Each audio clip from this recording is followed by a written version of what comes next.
अल्लाह तबारक व तआला ने इरशाद फरमाया है, फसल्लि लिरब्बिका वन्हर, यानी अपने रब के लिए नमाज़ पढ़ो और क़ुरबानी करो।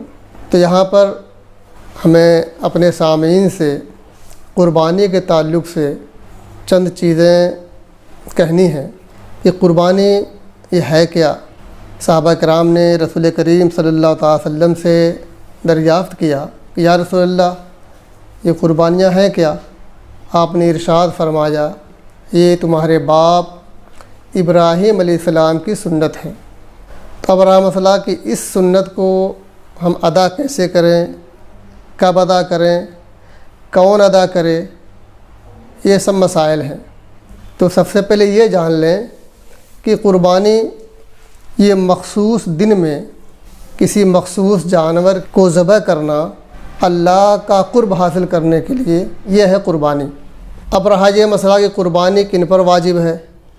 तो किताबों में आपको मिलेगा, उलमाए किराम की ज़ुबानी आपने सुना होगा कि साहिब निसाब पर क़ुरबानी वाजिब है। साहिब निसाब है कौन। एक तो साहिब निसाब होता है ज़कात का, कि साल भर जिसके पास 52.5 तोला चाँदी या 7.5 तोला सोना या उसकी कीमत, अगर इतने का मालिक साल भर तक है तब तो उस पर ज़कात वाजिब होती है। लेकिन क़ुरबानी का मसला ज़रा इससे मुख्तलिफ़ है। क़ुरबानी के अय्याम ये 3 दिन हैं, ज़ुल्हिज्जा की 10वीं, 11वीं और 12वीं तारीख़। इन 3 दिन में अगर कोई मालिक निसाब हो जाता है तो उस पर क़ुरबानी वाजिब है। उसके लिए साल भर गुज़रना ज़रूरी नहीं है। तो क़ुरबानी अगर इन 3 दिन में मालिक निसाब हो गया तो ऐसे शख्स पर क़ुरबानी वाजिब है, नहीं करेगा तो गुनहगार होगा। ये तो मसला क्लियर हो गया। अब रहा मसला कि बाद लोग ये करते हैं, चंद भाई हैं तो एक साल एक भाई के नाम, दूसरे साल दूसरे भाई के नाम, तीसरे साल तीसरे भाई के नाम क़ुरबानी कर दिया। ऐसा नहीं है। जो उसमें माल साहिब निसाब है उसके नाम क़ुरबानी होगी। बाप है, बाप घर का ज़िम्मेदार है, वो गोया कि घर का मालिक है, उसके नाम क़ुरबानी होगी। हाँ, अलग से बेटा अगर कोई कारोबार कर रहा है और उस कारोबार की बुनियाद पर वो मालिक निसाब बन रहा है तो उसके ऊपर क़ुरबानी वाजिब होगी। औरतों के पास आमतौर से ज़ेवर हुआ करते हैं और ज़ेवर ज़ाहिर सी बात है थोड़ा सा भी होगा सोने का तो बहुत ज़्यादा हो जाएगा। आज के हिसाब से क़ुरबानी तो वाजिब हो ही जाएगी उसके ऊपर। अब रहा मसला ये कि 7.5 तोला सोना जिसके पास है या चांदी है 52.5 तोला, उसके साथ पैसे भी हैं आज के हिसाब से कि 7.5 तोला सोना कितनी कीमत का होता है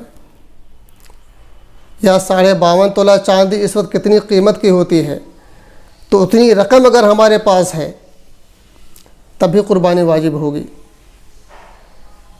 तो औरतों के पास तो ज़ेवरात होते हैं और वो इस मामले में बहुत कोताह होती हैं। वो नहीं चाहती कि हमारा ज़ेवर थोड़ा कम हो या हमारा पैसा जो रखा हुआ कम हो। वो सोचती है हमारा शौहर या हमारे बेटे वगैरह हमारी तरफ से क़ुरबानी कर दे, हमारा ज़ेवर बचा रहे।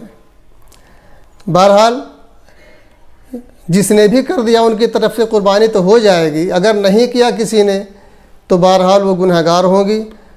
और चूँकि वो मालिक निसाब हैं तो उनको चाहिए कि उसमें से वो बेचकर बाज़ाब्ता क़ुरबानी करें, कुछ हिस्सा बेचकर। नहीं करेंगी तो गुनहगार होंगी। और बहरहाल जिसके मातहत हैं वो शौहर है, बेटे हैं, उसके इस लायक हैं कि वो अपने बीवी की तरफ से, अपनी माँ की तरफ से ये काम कर सकते हैं तो वो करें, ताकि उनका ज़ेवर महफूज रहे, वो ख़त्म ना हो और उनकी तरफ से क़ुरबानी भी अदा हो जाए। ये ख़ास तौर से साल का मसला रहता है। तो हमें चाहिए कि हम ज़ियानतदारी के साथ अपनी रकम का हिसाब करें और उसके बाद क़ुरबानी भी पेश करें। ठीक है, हम नहीं जानते कि सामने वाले के पास क्या रकम है क्या नहीं है, लेकिन अल्लाह तबारक व तआला खूब जानता है कि उसके पास क्या है, उस पर कुर्बानी वाजिब है कि नहीं है, वो खूब जानता है। और उसी को राज़ी करने के लिए कुर्बानी करनी है, किसी इंसान को राज़ी करने के लिए नहीं करनी है। इसलिए हमें चाहिए, हमें अगर अल्लाह ने इतनी वुसअत दी है, हमें मालिक निसाब बनाया है, तो हमें हर हाल में कुर्बानी करनी है। तो अल्लाह को खुश करने के लिए, उसके हबीब जनाब मोहम्मद रसूलुल्लाह सल्लल्लाहु अलैहि वसल्लम की सुन्नत पर अमल करने के लिए हमें हर हाल में ये करना है। और कुर्बानी के दिनों में कुर्बान ही होनी चाहिए। अगर आपने ये सोच लिया कि चलो कुर्बानी न करके हम कोई माल सदका कर दें, जितने की कुर्बानी के जानवर मिल सकता है उससे ज़्यादा हम सदका कर दें, तो ये कबूल नहीं होगा। कुर्बानी के दिनों में कुर्बानी ही कबूल होगी उस जगह पर। हाँ, दूसरा सदका आप कर सकते हैं, लेकिन कुर्बानी की जगह पर अगर आप चाहें कि सदका करके काम चला लें, तो ऐसा मुमकिन नहीं है। तो हमें चाहिए कि जैसे भी हो सके, अल्लाह ने हमें मालिक निसाब बनाया है तो हम कुर्बानी ज़रूर करें, और न करके अल्लाह तबारक व तआला का अज़ाब अपने सर न लें। एक हदीस शरीफ में है, हज़रत इब्न अब्बास रज़ियल्लाहु तआला अन्हु फरमाते हैं कि रसूल करीम सल्लल्लाहु अलैहि वसल्लम ने इरशाद फरमाया कि जो रुपया ईद के दिन कुर्बानी में ख़र्च किया गया, उससे ज़्यादा कोई रुपया प्यारा नहीं हो सकता।